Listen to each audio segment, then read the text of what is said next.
오신 모든 분들과 또 영상으로 예배 함께 하시는 모든 성도님들에게 하나님의 축복과 보호와 은혜와 평강이 함께 하시기를 축원합니다. 오늘 우리가 사는 이 시대는 세대 간의 간극이 참으로 큽니다. 옛날에는 저녁을 먹고 가족끼리 모여 TV를 함께 봤습니다. 모든 세대가 TV 보고 드라마 보고, 그리고 주제가 같은 주제로 얘기를 나눴습니다. 근데 오늘 이 시대는 각자 휴대폰으로 자기가 보고 싶은 거를 따로 봅니다. 그래서 서로 간에 대화의 공통점을 찾기가 참으로 어려운 시대가 됐습니다. 우리 6070 이상의 세대를 산업화 세대라고 합니다. 이때는 그 조직 중심의 문화를 가지고 있습니다. 주로 돈을 벌어서 집을 사고 가족을 위해서 자식을 키우고, 그리고 자기는 희생하더라도 조직을 먼저 생각하는 이 조직 중심 문화의 가치관을 6070 비변부모 시대라고 하죠. 그래서 참 우리나라 산업을 일구는 주도적 역할을 했습니다. 4050 세대를 X세대라고 합니다. 그 디지털 전환 세대라고 합니다. 이 세대는 실용 중심의 가치관으로 바뀌었습니다. 조직도 중요하지만 나도 중요해. 그래서 합리적인 보상이 있어야 되고, 일도 합리적인 타당한 이유가 있어야 한다고 생각하는 이 실용 중심의 세대가 4050 세대입니다. 그리고 2030 세대를 MZ 세대라고 합니다. 밀리엄 세대라고 합니다. 이 2030 세대에는 나 중심의 가치관을 갖고 있습니다. 조직이 중요하지 않습니다. 내가 중요합니다.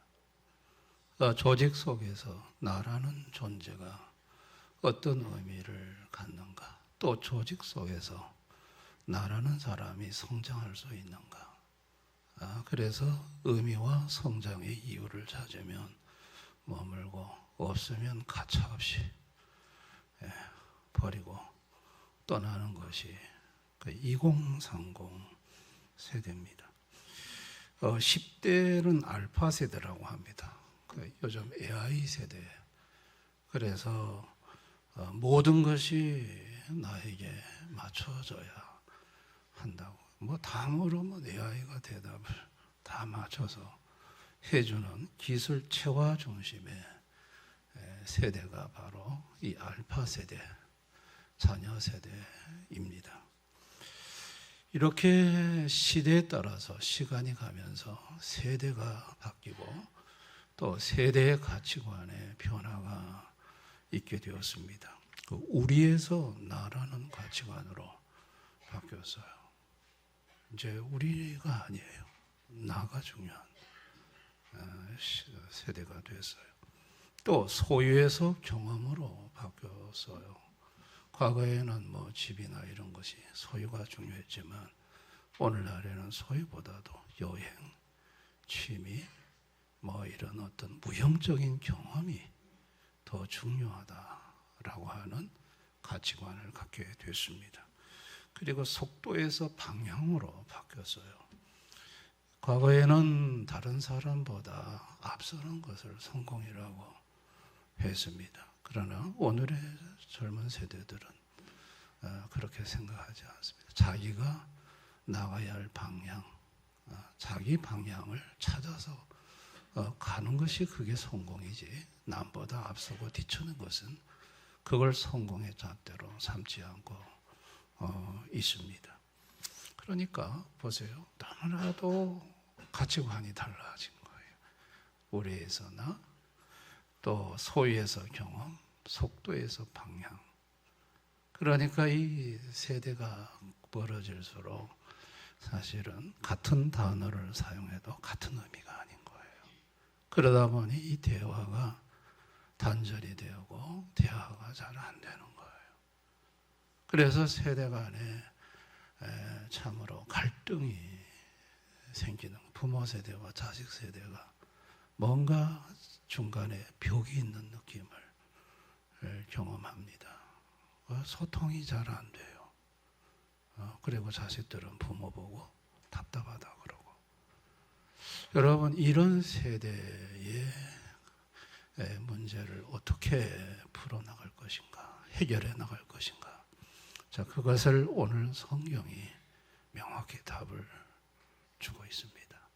오늘 그 답을 우리가 찾아서 세대 간의 문제를 해결했으면 좋겠다라는 생각을 해보게 됩니다.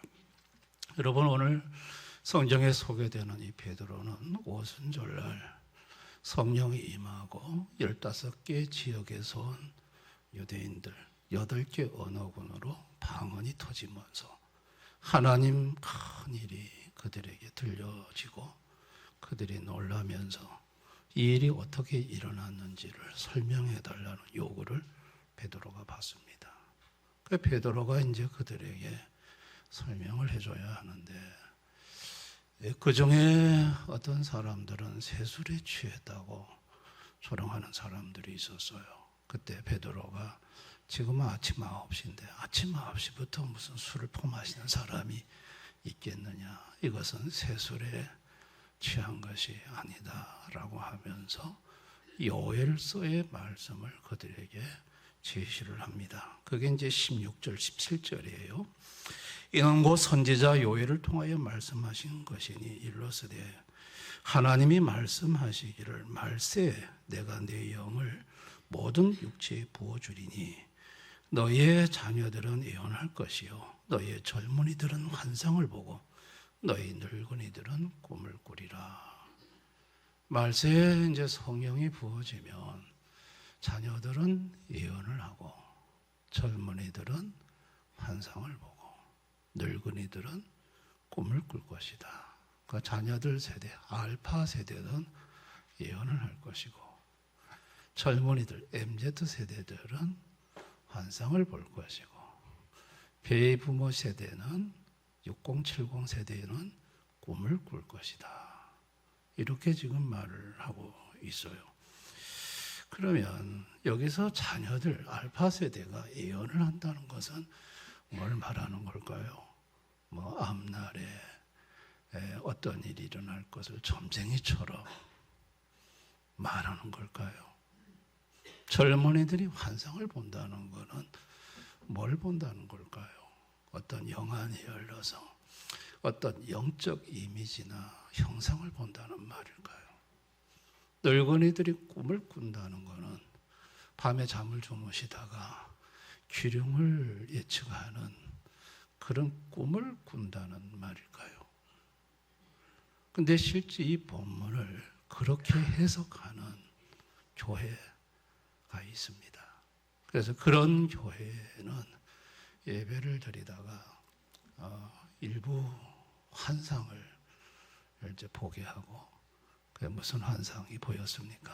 하면 이제 그 환상 보는 사람이 이런 환상을 봤습니다 하면 목사가 그거를 또 해석을 해줍니다. 그러면서 그 성경 근거를 바로 오늘 저와 여러분이 읽은 이 본문을 가지고 성경에서도 이렇게 하지 않았느냐, 환상을 본다고 하지 않았느냐, 예언을 하진다고 하지 않았느냐. 그래서 우리 교회는 환상을 보고, 그래서 목사님이 해석을 해주고, 우리 교회는 성령 충만한 교회다, 이렇게 말을 합니다. 과연 그럴까요? 과연 그 환상이 성령이 준 환상이라고 말할 수 있을까요? 성령님이 오늘날에도 그렇게 일하시는가요?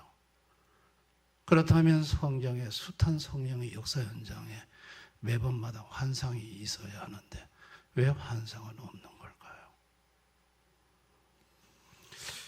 특별히 어떤 기도를 많이 하는 은사가 있는 분한테 가면 그분은 뭘 잘 봐. 그래서 가면 틀림없어. 그래서 그런 분한테 가서 기도를 받으면 그분들이 뭔가를 이렇게 보고 그림을 그리는 분들이 있어요. 저는 청년 때 예수를 만나고 얼마 안 돼 교회 집사님 한 분이 저를 끌고 그런 데 가셨어요. 가기 싫은데 집사님이 자꾸 가자고 해가지고 버스를 타고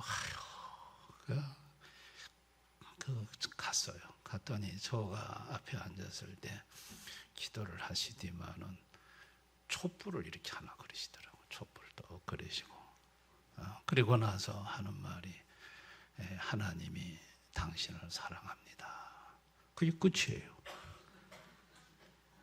그래 고생하고 찾아왔는데 무슨 촛불 하나 그려놓고 하나님이 당신을 사랑합니다. 그건 성경에도 있잖아요. 하나님 나를 사랑한다고. 그 이 말 하나 들으려고 내가 이 집사님 따라 고생하며 왔나 그런 생각이 들었고 그 다음에 그 눈빛이 왜 돈 봉투 안 대놓냐 눈빛이 너무 따가워가지고 제가 아주 곤혹스럽게 그 자리를 나온 적이 있습니다. 그 짓을 하는 거죠. 왜 사람들은 이런 것을 선호하고 이런 걸 좋아할까요? 영적으로 죄로 타락한 후에 무지하기 때문에 그래요. 그러니까 하나님에 대해서 몰라요. 하나님이 어떤 분인지 모르고 또 하나님이 어떻게 일하시는지를 몰라요. 특별히 인간은 이성의 기능은 살아있지만 영적인 영혼의 기능은 죽었어요. 그래서 만물을 보면서 자연 만물을 보면서 하나님의 신성이 그 속에 담아져 있기 때문에 희미하게 보는데 또렷이 안 보여요. 그래서 칼빈은 말하기를 인간의 마음은 우상을 만들어내는 공장이다라고 말을 했어요.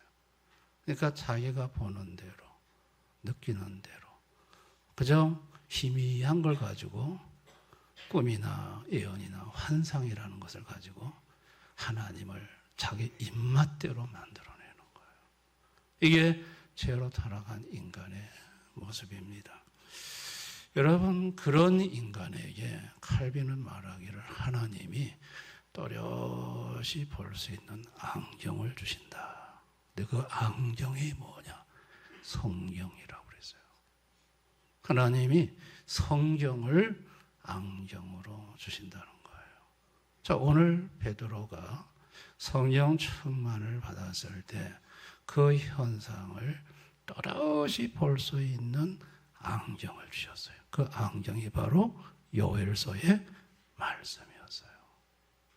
성경을 또렷하게 베드로에게 주고 그럼 그 안경을 준 다음에 뭐 하시느냐? 그 의미를 정확히 알 수 있도록 성령이 조명을 하세요. 성경은 성령의 감동으로 기록됐거든요. 성경의 의미를 가장 정확히 해석한 것은 성령님이세요. 그래서 성령님이 가르쳐 주시죠. 여러분 요엘서의 말씀을 베드로가 소개하고 난 다음에 이제 설교가 시작이 돼요. 근데 베드로의 이 설교의 핵심 구절이 뭐냐? 그게 사도행전 2장 36절이에요. 자, 그런즉 이스라엘 온 집은 확실히 알지니 너희가 십자가에 못 박은 이 예수를 하나님이 주와 그리스도가 되게 하셨느니라 하니라. 이스라엘 온 집은 확실히 알지니 온 집, 그 온 집 안에는 자녀, 젊은이, 노인 세대가 다 있어요. 그런데 확실히 알지니 너희가 십자가에 못 박은 이 예수, 그 예수가 주와 그리스도가 되게 하셨다. 결국은 요엘서의 젊은 세대의 예언과 환상과 자녀 세대의 예언과 늙은 세대의 꿈, 이것이 전부 베드로가 핵심으로 연결된 것은 예수였어요. 예수로 성령에 의해 연결이 되어지고 조명이 되어지는 것을 베드로는 성령의 조명 속에서 설교를 풀어나가면서 예수의 얘기를 하는 걸 볼 수가 있어요. 그렇다면 성령 충만을 받는 자녀 세대, 알파 세대가 예언을 한다는 것은 미래의 일을 점치는 것이 아니고 구약에서부터 계시된 구원자 예수를 알고 그 예수를 말하는 자가 된다는 얘기예요. 성령 충만을 받은 청년 세대, MZ 세대가 환상을 본다는 것은 어떤 영안이 열려 영적 이미지나 형상을 보는 것이 아니고 예수를 알고 그 예수로 인한 비전을 갖게 된다는 얘기예요. 성령 충만을 받는 이 노년 베이부머 시대가 꿈을 꾼다는 것은 예수님을 알고 그 예수님의 나라, 하나님의 나라에 대한 소망을 품는다는 걸 말하는 거예요. 베드로는 자녀 세대, 젊은 세대, 노인 세대 모두가 다 예수를 알고 예수를 말하고 예수를 전하고 예수를 소망하게 된다는 사실을 알았습니다. 세대 간의 공통 분모가 바로 예수라는 걸 알았어요.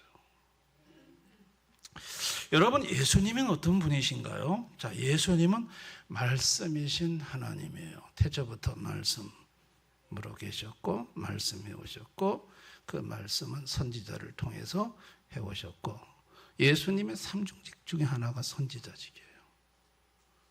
선지자는 예언을 하는 사람들이에요.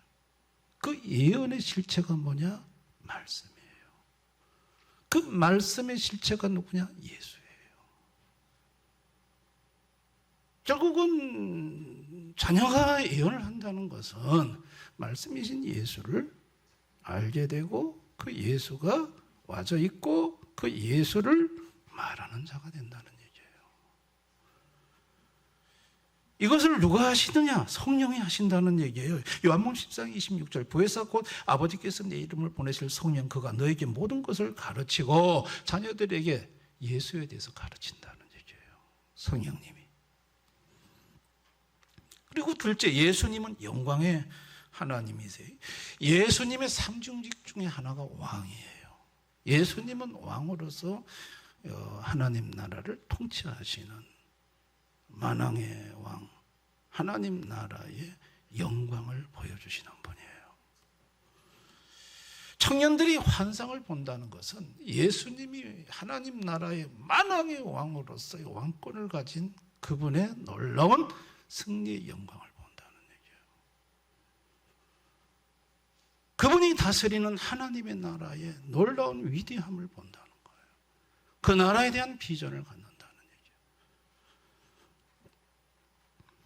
얘기예요. 요한복음 16장 14절에 성령님이 그 일을 하신대. 그가 내 영광을 나타내리니 내 것을 가지고 너에게 알리시겠습니다. 성령님이 예수의 영광을 나타내 보인다는 거예요. 예수님은 셋째, 평강의 하나님이세요. 예수님의 삼중직 중에 하나가 제사장이에요. 제사장은 이 땅에 오셔서 죄 문제 해결하고 참된 평화를 주셨어요.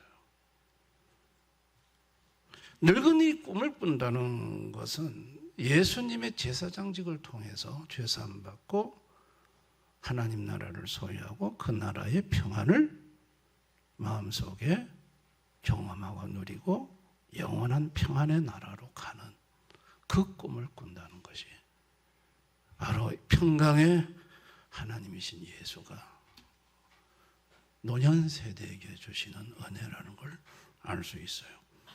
그래서 예수님은 말씀이신 하나님, 영광이신 하나님, 평강이신 하나님이세요.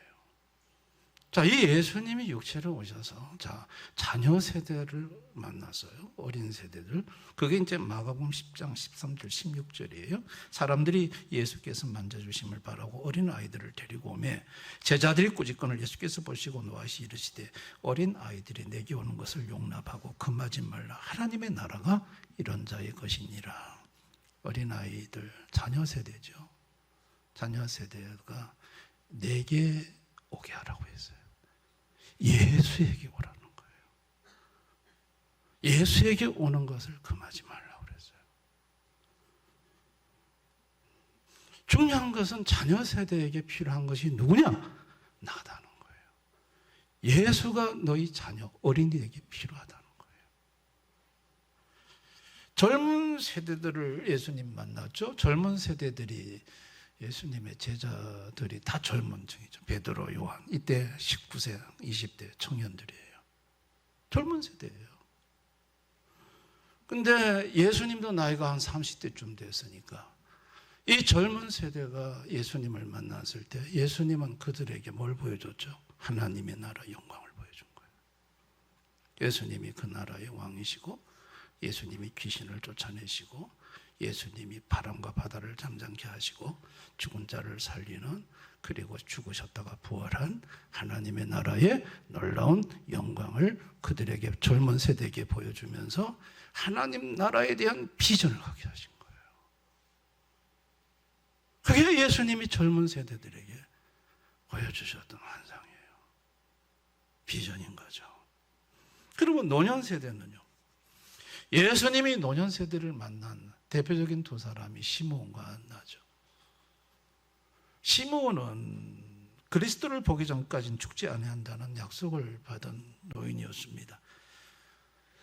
그는 평생의 굳꿈을 예루살렘 성전에서 이루는데요. 자, 누가복음 2장 28절 30절에 보면 시므온이 아기를 안고 하나님을 찬송하여 이르되 주여 이제는 말씀하신 대로 종을 평안히 놓아주시는도다. 내 눈이 주의 구원을 보았사오니. 아기 예수를 안고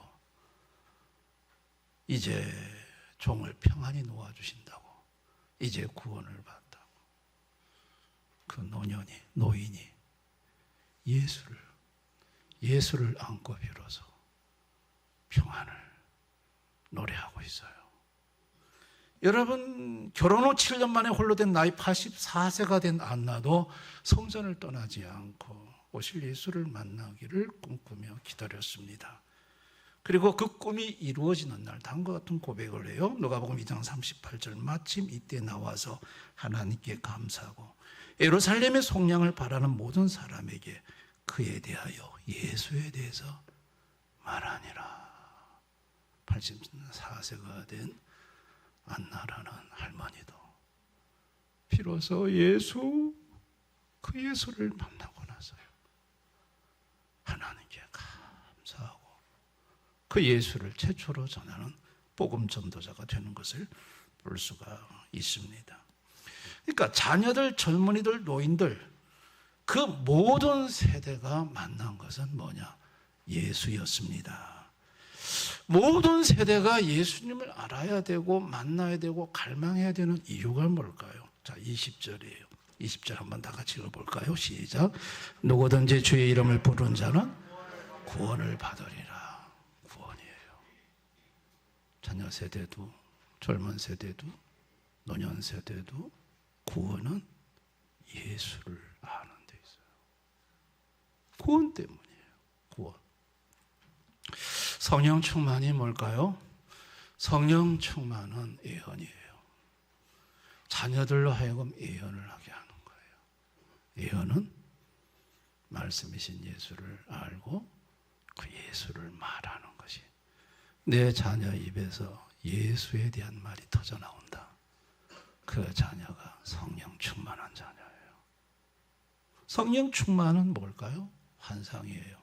젊은이들이 비전과 꿈을 갖는데 예수에 대한 꿈, 그 나라에 대한 꿈과 비전을 갖는 거예요. 그게 성령 충만입니다. 성령 충만은 꿈이에요. 노년 세대로 하여금 예수를 통해서 하나님 나라를 꿈꾸게 하는 거예요. 천국 꿈을 꾸는 거예요. 그거로 인해서 마음의 평안을 누리는 거예요. 이게 성령 충만이에요.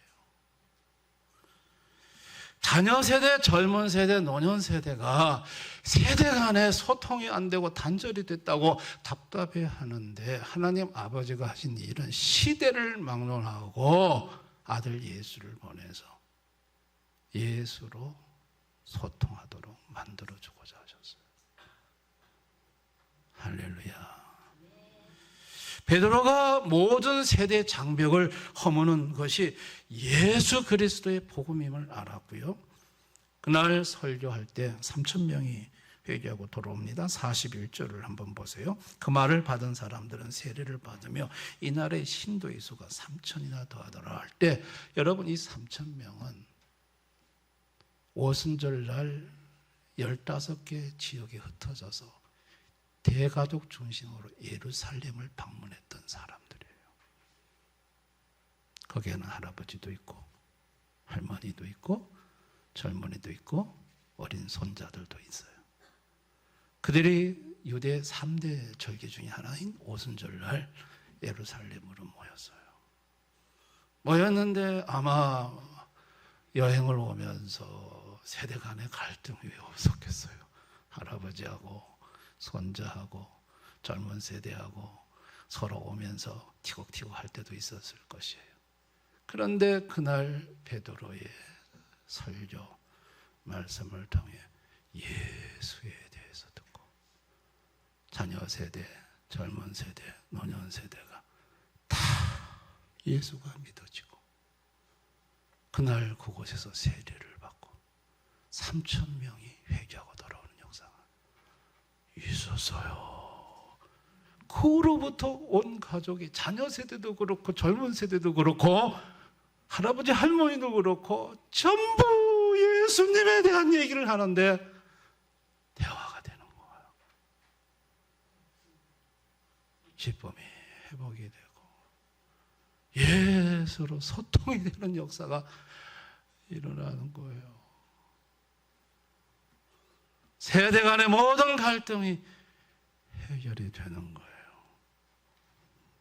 그리고 자녀들의 입에는 예수님에 대한 말이 터져나오고 젊은이들은 예수님에 대한 하나님 나라에 대한 새로운 비전이 새로운 희망을 품는 걸 보게 되고 할아버지 할머니는 죽어서 천국 갈 생각하며 감격해 감사하고 이야 이 놀라운 역사가 세대 간의 모든 문제 해결이 예수로 해결되는 것을 베드로는 본 거예요.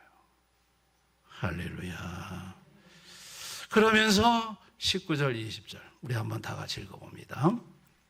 또 내가 위로 하늘에서는 시작. 또 내가 위로 하늘에서는 기사를 아래로 땅에서는 징조를 베푸니 곧 피와 불과 연기로다. 주의 크고 영화로운 날이 이르기 전에 해가 변하여 어두워지고 달이 변하여 피가 되리라. 왜 모든 세대가 예수를 알아야 되느냐? 하나님이 베드로에게 중요한 사실을 가르쳐 준 거예요. 하늘에서 기사. 예수님 십자가에 못 박혀 죽으실 때 해가 3시간 동안 빛을 잃었습니다.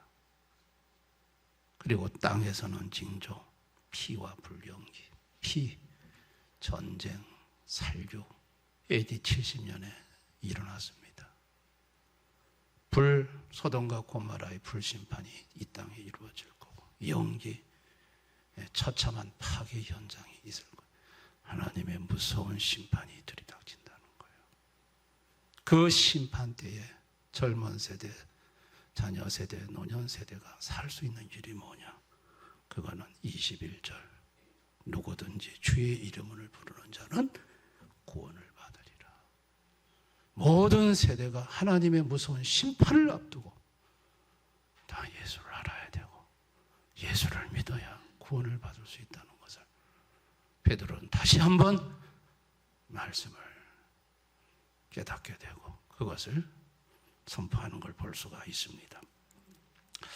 오늘을 사는 이 현대 자녀들 세대 설문조사를 해봤습니다. 어린이 청소년 세대에게 최근 몇 년간 초록우산 어린이재단, 교육부, 민간연구소에서 행복을 위해 가장 필요한 것, 또 가장 큰 소원이 뭐냐라고 자녀들 세대에게 물었더니 자녀들 세대가 돈이라고 대답을 했습니다. 돈. 야, 어린 세대들이, 청소년 세대들이 돈이라는 거예요. 그 왜 돈이라고 하느냐? 부모들이 하도 돈 걱정하는 거 보니까 돈이 있어야 되겠다는 거, 돈이 있어야 돼. 또 내가 하고 싶은 것을 마음대로 할 수 있으려면 돈이 있어야 되겠다는 거예요. 그리고 돈으로 자기 존재 가치가 증명이 되기 때문에 돈이 있어야 한다는 거예요. 자, 이 자녀들 세대가 가장 갖고 싶은 게 돈인데 이것이 가져다주는 폐단이 뭘까요? 자존감 하락이에요. 돈이 많은 부잣집 아이들, 사고 싶은 명품을 마음껏 사서 걸치고 다니는 아이들, 그런 아이들은 막 이렇게 올라가고, 집에 돈이 없어서 아무것도 못하는 아이들, 자기는 너무나도 자존감이 떨어지고.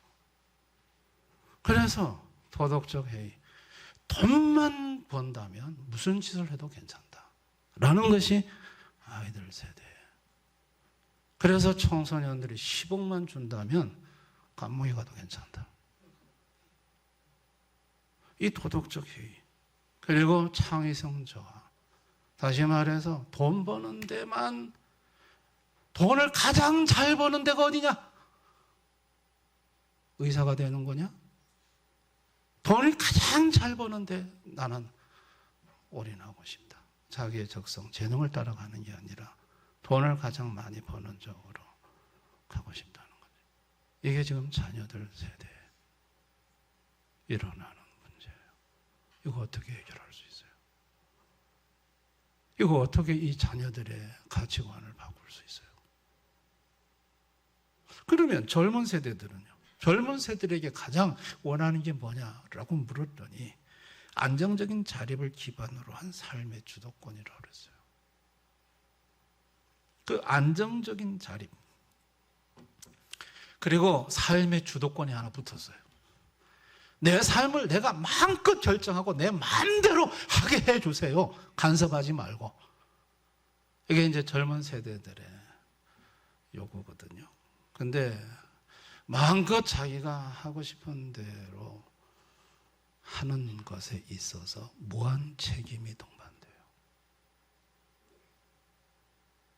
그 무한 책임을 져야 되기 때문에 그 책임 앞에서 최선의 결정에 대한 고뇌, 어떻게 결정해야 될까? 결정장애, 불안, 조급함, 그리고 내가 여기서 인정을 못 받으면 무너지는 패배의 인생, 그런 생각에 사로잡혀 있어요. 그리고 내 마음대로 하겠다고 하며 살아갈 때 뭐 쾌락이나 즐거움을 쫓을 땐 괜찮지만 인생의 무거운 장벽, 질병이나 죽음 앞에 섰을 때 어떻게 해야 될지를 몰라요. 무너져 내려요. 그리고 젊은이들이 전 세계 상위 1%와 비교를 해요. 옛날에는 뭐 반의 친구나 동네 친구들하고 비교를 했는데 요즘은 워낙 이게 잘 발달돼서 상위 1%와 비교를 하면서 비교 지옥 속에서 만성적인 패배감에 젖어 살아가는 것이 오늘 젊은이들의 문제예요. 겉으로는 당당해 보이지만은 뭐 거절이나 실패를 겪었을 때 산산이 유리처럼 부서지는 것이 오늘날 젊은이들이고요. 그래서 아예 숨어버려요. 깊은 방, 은둔형으로 숨어버려요. 상위 1%와 비교 속에서 만성적인 패배감에 젖어 있는 이 젊은이들,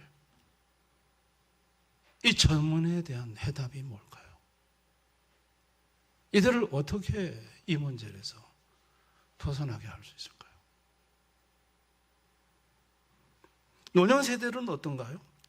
오늘날 노년들이 가장 원하는 것, 소원하는 게 뭐냐고 물으면 존엄한 자립이에요. 존엄한 자립.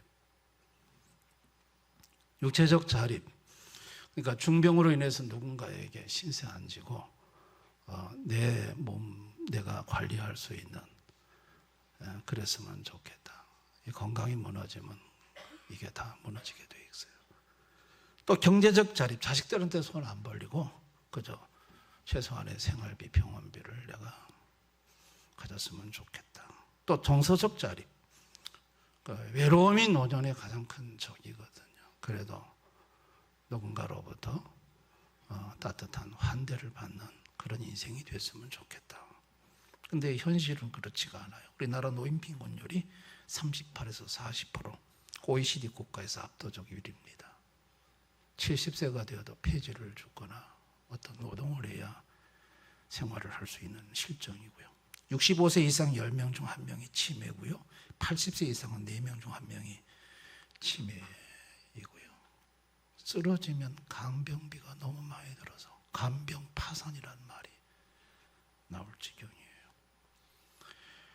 전체 노인 가구 1인 가구가 37%고요. 대화 상대가 전혀 없는 사회적 고립 상태의 노인들이 많고요. 연고 없이 홀로 고독사하는 수가 매년 늘어나고 있습니다. 여러분, 제가 지금 우리 사회의 자녀 세대, 젊은 세대, 노년 세대의 문제점에 대해서 말씀드렸어요. 답이 있나요? 답이 있나요? 나라가 이걸 국가가 답을 제시해 주나요? 답이 없어요. 답이 없어요. 그러면 우리 성도도 마찬가지예요. 성도도 그에 대한 답이 없어요. 아무리 연구하고 아무리 답을 찾아도 아무리 애써 보아도 답이 없어요. 그러나 성도는 답을 갖고 계신 분을 알아요. 그분이 예수 그리스도예요. 예수님은 말씀이신 하나님이에요. 돈이 인생의 전부다라고 생각한 내 자녀에게 예수님이 말씀으로 자녀에게 성령으로 역사하면 그 자녀는 돈이 전부가 아니고 예수님이 최고라고 말을 해요. 아멘. 자녀들의 가치관이 바뀌어요. 젊은 세대가 상위 1%하고 비교하면서 비교 지옥 속에서 만성적인 패배감으로 신음하며 사는 이 젊은이들이 예수를 만나 하나님의 나라, 하나님의 영광의 비전을 눈뜨게 되면 세상 나라는 아무것도 아니다. 하나님의 더 큰 영광의 나라가 있다며 그 청년들은 다시 용기를 얻고 힘을 얻어 일어납니다. 아멘.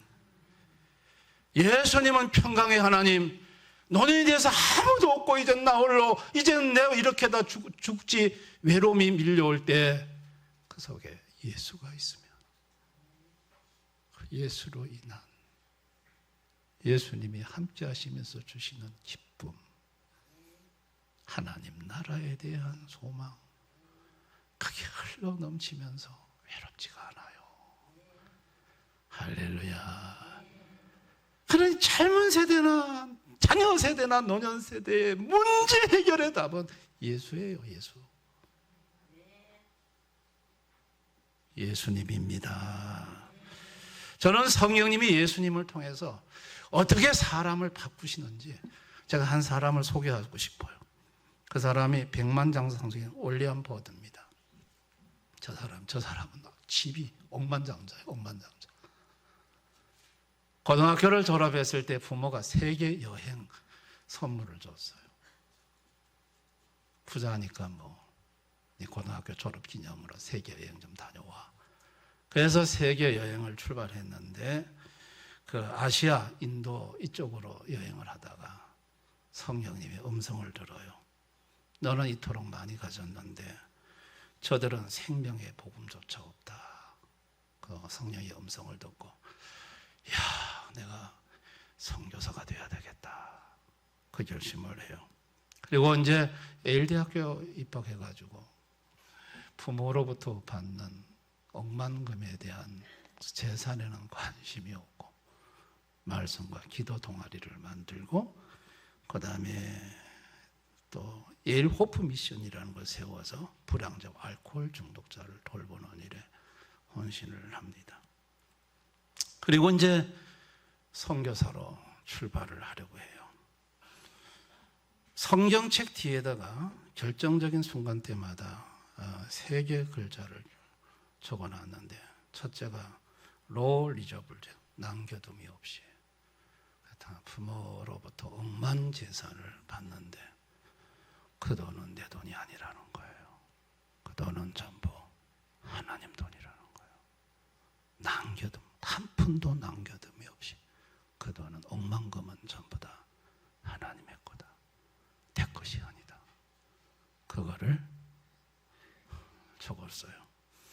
두 번째가 로우 리트리트, 후퇴 없이 최고의 안락한 생활, 최고의 부유한 생활을 뒤로 하고 선교지로 떠날 때 사람들이 막 말렸어요. 미쳤다 그랬어요. 그때 세상의 안락함으로 나는 후퇴하지 않겠다. 후퇴함 없이 세상의 상위 1%에 비교하는 젊은 세대들, 그걸 던져버리고 나는 선교지로 가겠다. 그리고 세 번째가 로우 리그레츠, 후회 없이 선교지를 어디로 갔냐면 중국의 무슬림 가장 어려운 쪽으로 택해서 출발하다가 이집트에서 촉수막염에 걸려 25살에 죽습니다. 25살에 죽을 때 그는 뭐라고 적었냐, 성경책에 후회가 없다 그랬어요. 후회가 없다. 제가 왜 이 젊은인 윌리엄 보든의 얘기를 여러분한테 소개하냐면 이게 성령님이 일하시는 놀라운 힘인 거예요. 아멘. 성령님은 억만금을 던지고 예수를 붙잡도록 만드실 수가 있어요. 돈돈하는 세대, 자녀 세대를 바꿀 수가 있다는 얘기예요. 아멘. 성령 하나님은 상위 1%와 비교하면서 비교 지옥에 빠져 있는 이 인생을 하나님 나라의 비전을 가지고 용기 있게 살아가는 인생으로 바꿀 수 있다는 얘기예요. 성령 하나님은 죽음 앞에서 젊은 나이에 죽어가면서도 후회가 없다. 하나님 나라의 영광을 바라보면서 만족했던 이 노년 세대의 문제를 얼마든지 해결하실 수 있는 그 능력이 성령님에게 있다는 얘기예요. 할렐루야. 성령님은 놀라우신 분입니다. 나는 오늘까지 우리와 자녀들 세대, 젊은 세대, 노년 세대, 이 세대 문제를 보면서 무엇이 답이라고 생각을 하셨습니까? 어떤 사람들은 우리 교회 안에서 어떤 프로그램이 다음 세대에 대한 답이다. 또 어떤 사람은 시설이 답이다 라고 하는 경우도 있습니다. 다 필요합니다. 그러나 가장 정확한 답은 예수님이십니다. 아멘. 예수가 답입니다. 예수님이 답입니다. 예수님이 없으면 아무것도 아닙니다. 그러므로 저와 여러분이 오늘 결심해야 될 것은 첫째, 바꾸자는 거예요. 주인을 바꿉시다. 예수로 바꾸십시다. 아멘. 시선을 바꾸십시다. 예수님을 바라봅시다. 주님을 바라보십시다. 목적을 바꾸십시다. 이제는 예수를 전하는 것을 목적으로 삼으십시다. 우리 자녀에게, 어린 세대에게, 젊은 세대에게, 저들에게 무엇이 필요한가? 예수 그리스도. 그래서 어떻게 하든 예수님 저들에게 역사해 주십시오. 우리 기도하십시다. 예수를 붙잡으십시다. 그래서 저는 예수로 소통하는 우리 대연의 가족들이 다 됐으면 좋겠습니다. 여러분과 자녀 세대가 소통하는 것은 예수로 소통할 수가 있습니다. 다 예수로 하나 되면 대화하기, 예수님 때문에 대화를 끊임없이 할 수가 있습니다. 할렐루야. 이게 오늘 성경이, 하나님이 세대 간의 소통을 할 수 있는 주신 답입니다. 우리 대안의 모든 성도님들의 가정을 예수로 세대 간의 문제에 소통의 답을 얻으시기를 주님의 이름으로 축원합니다. 오늘 이 말씀 생각하면서 우리 한번 기도하겠습니다. 여러분, 여러분의 자녀들의 입술에 예수님이 있습니까? 자녀들이 예수님을 압니까? 입술에서 예수님을 얘기합니까? 그렇다면 걱정하지 마십시오. 지금 잘 자라고 있는 것입니다. 돈보다도 예수님이 더 중요하다고 말합니까? 잘 자라고 있는 것입니다. 지금 젊은 세대가 상위 1%하고 비교하면서 만성적인 패배감에 젖어 살고 있습니다. 그런데 그 젊은 세대가 예수를 바라보면서 하나님 나라를 바라보면서 희망과 꿈을 꾸고 있습니까? 세상 나라의 영광은 하나님 나라의 영광과 비교하면 아무것도 아니라고 말하고 있습니다. 지금 바른 정도의 길을 가고 있는 것입니다. 여러분, 우리 노년 세대는 외롭습니다. 그런데 예수님 때문에, 천국 때문에 외롭지가 않습니다. 그 하나님 나라를 생각하면 마음이 부유해집니까? 여러분, 지금 잘 살고 있는 것입니다. 여러분, 우리 인생의 모든 문제의 답은, 자녀 세대나 젊은 세대나 노년 세대의 답은, 이 심각한 답은 세상이 줄 수 없습니다. 나라도 줄 수가 없고 어떤 사람도 이 답을 줄 수가 없습니다. 이 답은 오직 예수님만이 주실 수가 있습니다. 예수님이 우리 자녀의, 우리 젊은이, 우리 노년 세대의 답이 되어 주옵소서. 우리 한번 이 문제를 놓고 나의 가족을 생각하며, 우리 교회를 생각하며, 이 사회를 생각하며 잠시 기도하는 시간 갖겠습니다. 기도하십시다. 아버지 하나님,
세대 간의 높은 장벽이 우리 가정마다 또 우리 성도들마다 그 장벽 앞에서 좌절하고 절망하고 힘들어하고 소통의 부재로 인해서 신음할 때가 참 많습니다. 너무나도 가치관이 달라졌습니다.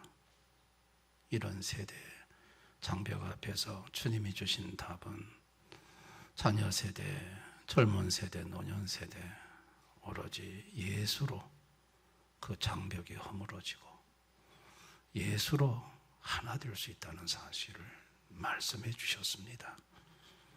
주님, 우리 대연교회 모든 성도들의 자녀 세대에게 이 시간 성령으로 역사하셔서 예수가 그 자녀들 마음속에 자리 잡게 하시고 돈보다도 물질보다도 예수님이 최고로 여겨지는, 그리고 그 입술에서 예수님이 터져나오는 자녀들로 만들어 주시기를 원합니다. 젊은이들은 상위 1%와 자신과 비교하면서 만성적인 참으로 어려움 속에 자기 비하 속에 살아가고 있습니다. 예수를 알게 해주시고 하나님 나라의 놀라운 영광을 보게 해주시기를 원합니다. 노년 세대는 외롭고 힘든 시간을 보내고 있습니다. 그러나 예수로 말미암는 하나님의 나라의 놀라운 천국의 아름다움을 바라보면서 소망을 가지고 희망을 가지고 살아가는, 기쁨으로 살아가는 노년 세대가 되게 해 주시옵소서. 예수가 답입니다. 이것을 잊지 않게 하시고 예수로 말미암아서 세대 간의 소통이 이루어지고 예수로 말미암아 세대 간의 장벽이 무너지고 예수로 충만한 교회, 예수로 충만한 성도들의 가정들이 되게 해주시기를 원합니다. 예수님 이름으로 기도드리옵나이다. 아멘.